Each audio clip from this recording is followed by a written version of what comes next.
تبارك الذي نزل الفرقان على عبده ليكون للعالمين نذيرا. السلام علیکم ورحمۃ اللہ وبرکاتہ. بسم اللہ الرحمن الرحیم. محترم سامعین، آدمی عبادتیں بہت کرتا ہے، دعائیں کرتا ہے، لیکن دعائیں قبول نہیں ہوتی، عبادت میں اثر نہیں آتا. وجہ کیا ہوتی ہیں؟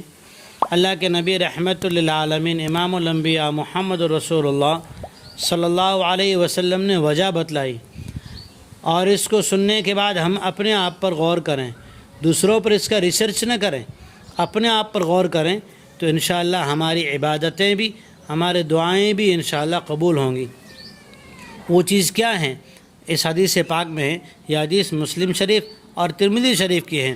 عبداللہ بن عباس رضی اللہ تعالیٰ عنہ فرماتے ہیں کہ سعد بن ابی وقاص رضی اللہ تعالیٰ عنہ نے عرض کیا، یا رسول اللہ صلی اللہ علیہ وسلم، میرے لیے دعا کر دیجئے کہ میں مستجاب الدعوات ہو جاؤں، یعنی جو دعا کرو میری دعا قبول ہو جائے، ایسا کوئی مجھے ایسی دعا دیجئے.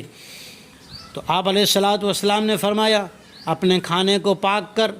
خدا کی قسم، جب کوئی شخص حرام لقمہ پیٹ میں ڈالتا ہے تو اللہ تعالیٰ اس کا کوئی عمل 40 دن تک قبول نہیں کرتا. جس بندے کا جسم حرام مال سے بڑا، اس کا بدلہ جہنم کے علاوہ کچھ نہیں. آج ہماری تجارت میں، کاروبار میں جھوٹ آ گیا ہے، اور ہماری باتوں میں جھوٹ آ گیا. آج ہماری عبادتیں اور ہماری دعائیں اثر کیوں نہیں دکھاتی؟ اس لیے کہ ہمارا کھانا حرام ہوتا ہے، ہمارا لباس حرام ہوتا ہے، ہماری گھر کے اندر استعمال ہونے والی لائٹ چوری کی ہوتی ہیں، ہمارے کھانے سود کی کاروباری سے آئے ہوئے منافع سے ہوتے ہیں، ہم نے کسی سے کوئی چیز لی، اس کو امانت میں خیانت کی، اس سے ہوتا ہے. اس لیے چیزیں جو ہے کس وقت ہمارے کھانوں کو حرام کر دیتی ہیں، اس کی ہم تحقیق کریں. اللہ جل شانہ نے حلال مال میں برکت رکھی ہے. حلال مال ہوتا تھوڑا ہے لیکن ہوتی برکت ہے. حرام مال دکھتا بہت ہے.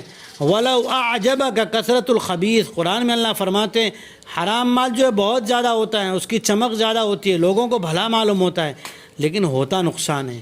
اللہ تعالی ہماری حرام مال سے حفاظت فرمائے، حلال مال عطا فرمائے. حلال مال یوں ہی نہیں ملتا، تلاش کرنا پڑتا ہے، محنت کرنی پڑتی ہے. اللہ تعالیٰ نے مقدر میں روزی رکھی ہے، لیکن اسے تلاش کرنا وہ ہمارا کام ہے. اللہ تعالی ہمیں حلال مال تلاش کرنے کی توفیق عطا فرمائے. السلام علیکم ورحمۃ اللہ وبرکاتہ.